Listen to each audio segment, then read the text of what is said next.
அமர் பிரசாத் ரெட்டி கடைசி நிமிடத்தில் வைத்த ஸ்கெட்ச், எடப்பாடி கனவு கலைந்தது. தமிழகத்தில் நாடாளுமன்ற தேர்தலில் போட்டியிடும் பாஜக வேட்பாளர்களுக்கு மக்கள் மத்தியில் எழுச்சிமிகு வரவேற்பு அதிகரித்து வருகிறது என்றே சொல்லலாம். குறிப்பாக கோவை மண்டலத்தில் பாஜக வேட்பாளருக்கு வாக்கு சதவீதம் மற்ற கட்சிகளை காட்டிலும் அதிகரித்து வருவதை கண்கூடாக காண முடிகிறது. களத்தில் ஒவ்வொரு பாஜக வேட்பாளரும் தமிழகத்தை ஆண்டு கொண்டிருக்கும் திமுகவின் தவறான திட்டங்கள் குறித்தும் அந்த திட்டங்கள் அனைத்தும் மக்களுக்கு சென்று சேராமல் இருப்பது குறித்தும் பரப்புரையில் வேட்பாளர்கள் பேசி வருகின்றனர்.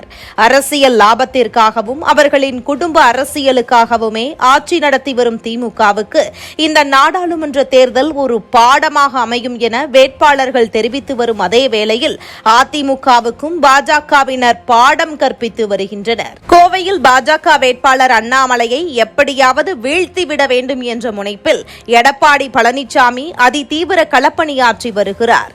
கோவையை பொறுத்தவரை எந்த தேர்தல் ஆகட்டும் அதிமுக சார்பில் கவுண்டர் சமுதாயத்தைச் சேர்ந்தவர்களையே வேட்பாளராக நிறுத்துவது வழக்கம். ஆனால் இந்த முறை மக்களவைத் தேர்தலில் நாயுடு சமுதாயத்தைச் சேர்ந்த சிங்கை ராமச்சந்திரனை வேட்பாளராக களம் இறக்கியுள்ளனர். இவரால் வெற்றி பெற வாய்ப்பு இல்லை என்ற போதிலும் அவரால் பாஜகவுக்கு செல்லக்கூடிய வாக்கு வங்கிகளை சிதறடிக்க முடியும். இதனால் அதிமுக வெற்றி பெறுகிறதோ இல்லையோ பாஜக நிச்சயம் தோல்வி பெறும். திமுக தனது வெற்றியை மிக கடினத்துடன் தான் பெறும். ஆனால் அண்ணாமலையை வீழ்த்த வேண்டும் என்ற குறிக்கோளுடன் எடப்பாடி பழனிசாமி களப்பணியாற்றி வருகிறார்.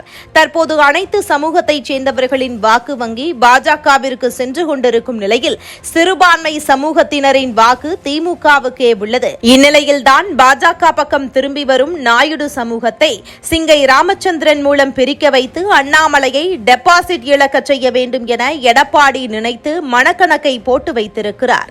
பொதுவாகவே அனைத்து சமூகத்தினரின் நம்பிக்கையை தாண்டி தமிழகத்தின் வளர்ச்சி குறித்தும் மத்தியில் ஆளப்போகும் பாஜக அரசின் மூலம் தமிழகத்திற்கு செய்ய வேண்டிய நலன் குறித்தும் அண்ணாமலை தேர்தல் பரப்புரையில் ஈடுபட்டு வருகிறார்.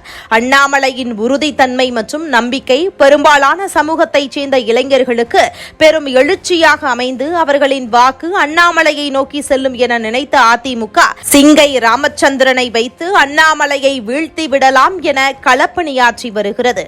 அதிமுகவின் அரசியல் தந்திரம் பாஜகவிடம் பலிக்காது என்ற வகையில் தற்போது பாஜகவின் அமர் பிரசாத் ரெட்டி நேரடியாக சென்று சந்திரபாபு நாயுடுவின் மகனை சந்தித்து கோவை வேட்பாளராக களம் காணும் அண்ணாமலைக்கு நாயுடு சமூகத்தின் வாக்கு கிடைக்க பெற வேண்டும் என கூறி பரப்புரையில் ஈடுபட வைத்திருக்கிறார்.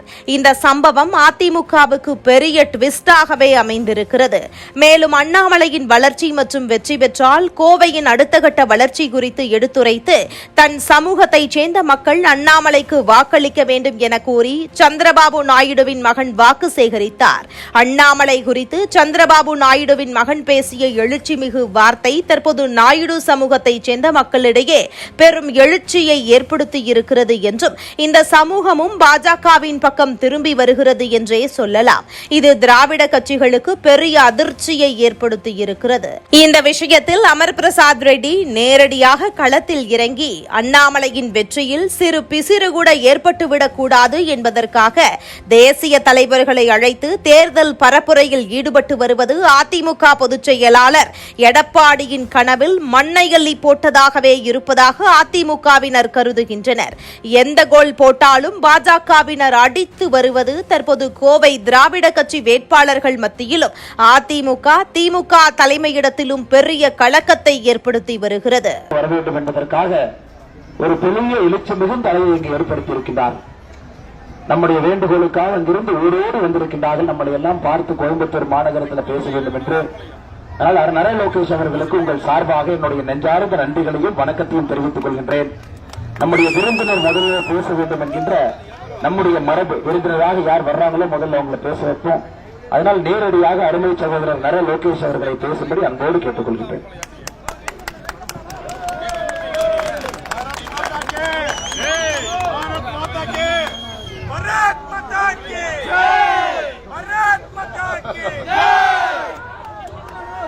நமஸ்காரம். எல்லாருக்கும் வணக்கம். எல்லாரும் సౌఖ్యమా?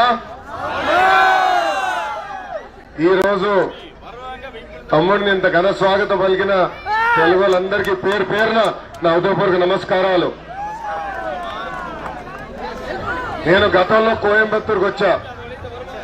ఆనాడు పంచాయతీరాజ్ గ్రామీణ ఐటీ శాఖ మంత్రిగా ఉన్నప్పుడు వచ్చా. ఇక్కడ ఉన్న తెలుగు వాళ్ళని కలిసా, పారిశ్రామికవేత్తల్ని కలిసా కూడా జరిగింది. కానీ మొదటిసారి తమిళనాడులో ప్రచారం చేసేదానికి వచ్చాను. దానికి మీ అందరికీ నా ఉదయపూర్వక నమస్కారాలు నేను తెలుపుకుంటున్నాను.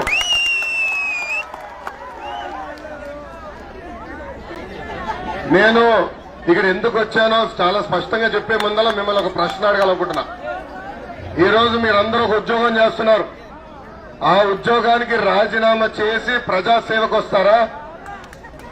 అలాంటిది ప్రభుత్వ ఉద్యోగం వ్యక్తి, ఒక ఐఏఎస్, ఒక ఐపీఎస్ గా పనిచేసిన వ్యక్తి రాజీనామా చేసి ప్రజల సేవకు వస్తాడా అని అడుగుతున్నా.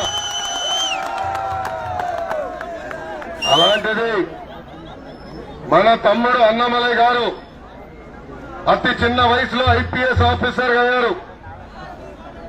ఐపీఎస్ ఆఫీసర్ వద్దని ప్రజా సేవకి వచ్చిన వ్యక్తి అన్నమలై గారు.